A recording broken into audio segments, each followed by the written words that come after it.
আমরা রয়েছি পশ্চিমবঙ্গের বীরভূম জেলায়। বীরভূম জেলায় বোলপুর লাভপুর রোডের পাশে রয়েছে এক শক্তিপীঠ, যার নাম হচ্ছে কঙ্কালীতলা। জানা যায় দক্ষযজ্ঞের পর এখানে দেবী পার্বতীর কঙ্কাল পড়েছিল। এখানে দেবীর নাম দেবগর্ভা ও ভৈরব রুরু। এই ভিডিওতে থাকছে কঙ্কালীতলার কিছু কথা, তার সঙ্গে বোলপুর থেকে কঙ্কালীতলা যেতে গিয়ে আমরা পেয়েছিলাম এরকম একটা জায়গা যেখানে খেজুরের রসকে ফুটিয়ে গুড় বানানো হচ্ছে। সে গল্পও আমরা রাখছি এই ভিডিওতে। তো চলুন ভিডিওটা শুরু করা যাক। এই সমগ্র বীরভূম জেলা জুড়ে নানান জায়গায় সতীপীঠ রয়েছে, তার মধ্যে এই কঙ্কালীতলা অন্যতম এবং বোলপুর থেকে খুব কাছে। তো সেখানে যাব, পুজো দেওয়ার নিয়ম এবং আমাদের যা অভিজ্ঞতা থাকবে সেটাই তুলে ধরবো আপনাদের জন্য। তো চলুন বেরিয়ে পড়ি কঙ্কালীতলার উদ্দেশ্যে।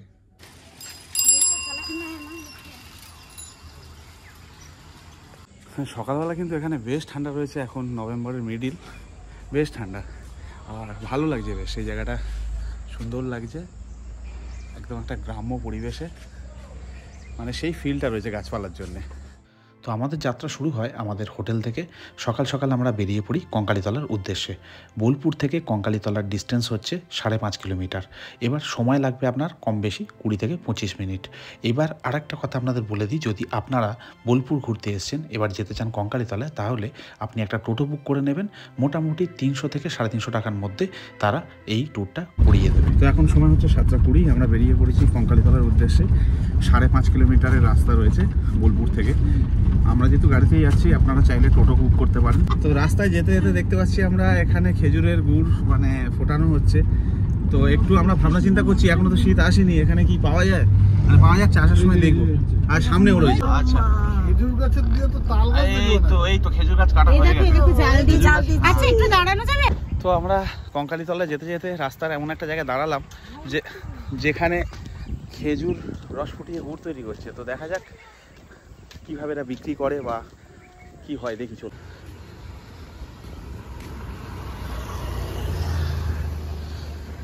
রস ফুটিয়ে গুড় তৈরি হচ্ছে।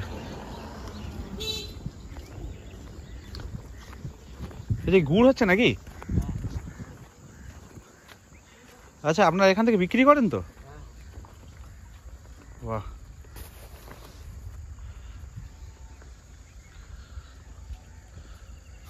আচ্ছা এই খেজুর গাছ, ও রস তো এসে গেছে খেজুর গাছে। হ্যাঁ ওই তো দেখো, ওই তো রস আছে, এখন পাওয়া যাবে, তাহলে রস খাবো। তো অনেক দিন পরে, ইনফ্যাক্ট অনেক বছর পরে খেজুরের রস খাবো, টাটকা খেজুরের রস। যখন আমি বারুইপুরে থাকতাম, বাড়ির ওখানে পেতাম, বাট কলকাতায় আসার পর থেকে তো মানে সেগুলো অতীত হয়ে গেছে। তো দেখা যাক। আচ্ছা এখন সেই পরিমাণে রস পাওয়া যাচ্ছে কি? এখন তো কম হচ্ছে, ঠান্ডা পড়লে আরো বেশি। তোমরা কবে থেকে স্টার্ট করে দাও, মানে রস কাটা কবে থেকে স্টার্ট হয়? এগুলো কবে থেকে স্টার্ট? এই মাস থেকেই স্টার্ট হলো, তাই তো? ফল দাও নাকি তোমরা? আচ্ছা, আর ওখানে সমস্ত কিছু তোমরা রেডি করো? হ্যাঁ, বড় গ্লাস দোকানে রয়েছে, তুমি তো সব মতো মহামারী পার হইল। হ্যাঁ,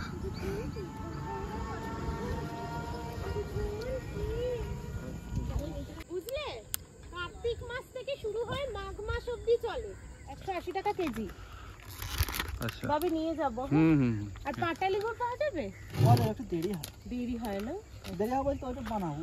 আচ্ছা আচ্ছা, কত করে পাটালি গুড়? আসবেন? হ্যাঁ, আমরা এই কঙ্কালীতলা থেকে ফিরবো। আচ্ছা, কত করে পাটালি গুড়? অনেকদিন পর খেজুরের রস, কি ভালো লাগছে।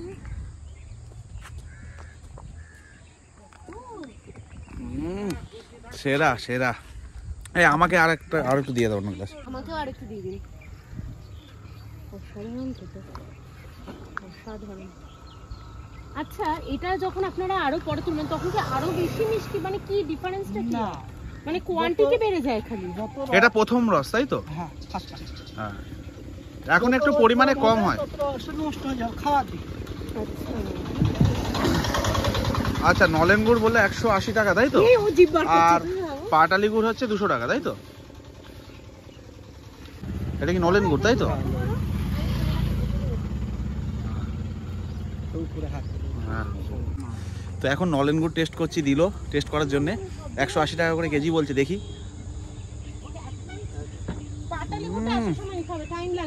গরম গরম অসাধারণ।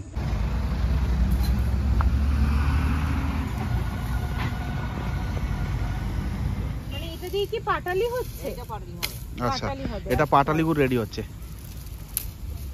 মানে সেটা কি আবার ছাঁচে ফেলেন আপনারা? ছাঁচে ফেলি। ছাঁচে ফেলতে হবে, না হলে তো হবে না।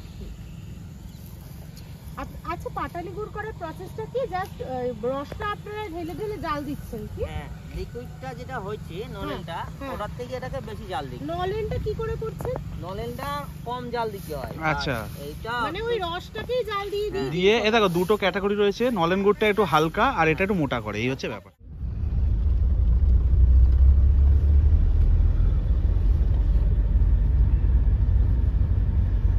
কাছাকাছি মিশছে। আচ্ছা, এই সামনে হচ্ছে পার্কিং এর জন্য 20 টাকা, মানে বড় গাড়ি বলে 20 টাকা নাকি? সবই 20 টাকা?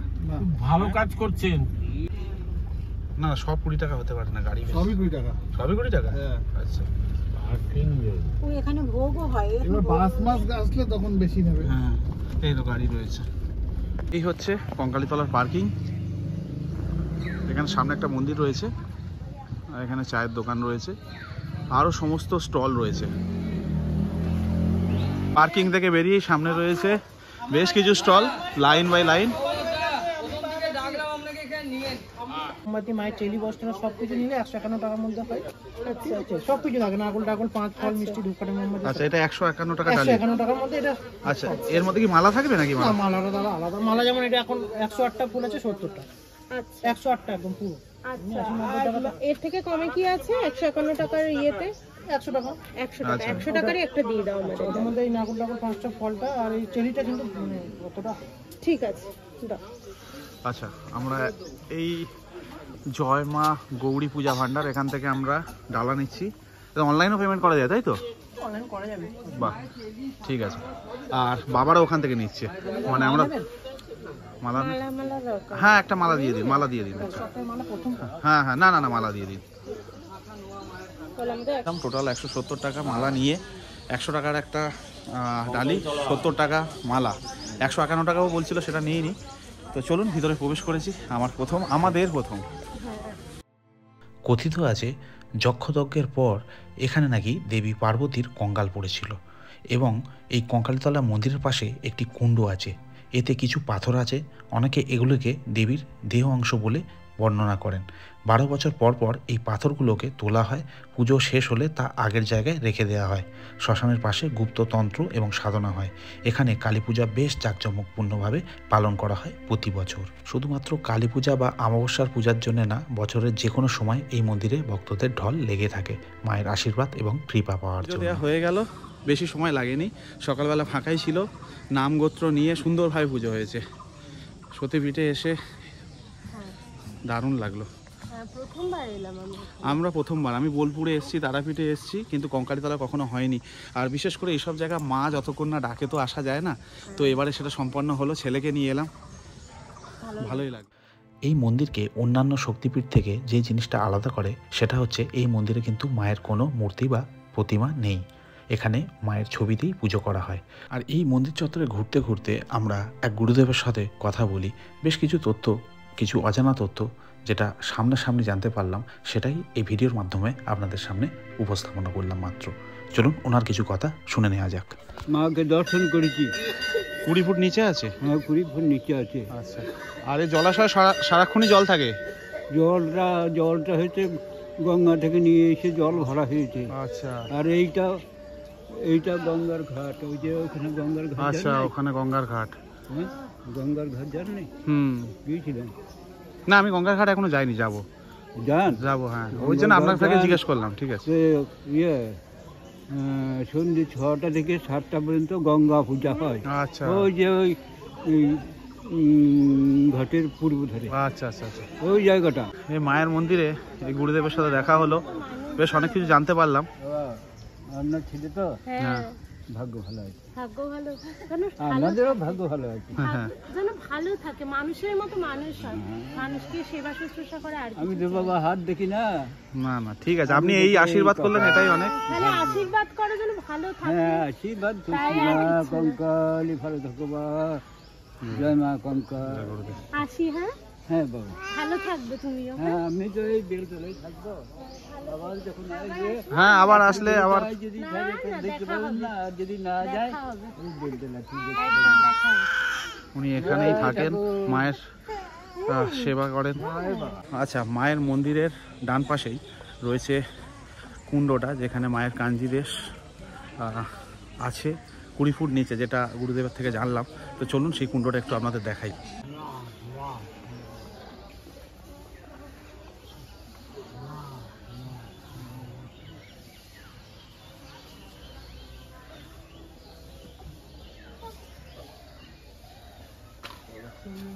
তো আমরা পুজো দিয়ে বেরোলাম, কুণ্ডটা দেখালাম, আর পাশে গঙ্গা ঘাট আছে, যেখানে সন্ধ্যা 6টা থেকে 7টা পর্যন্ত গঙ্গা আরতি হয়।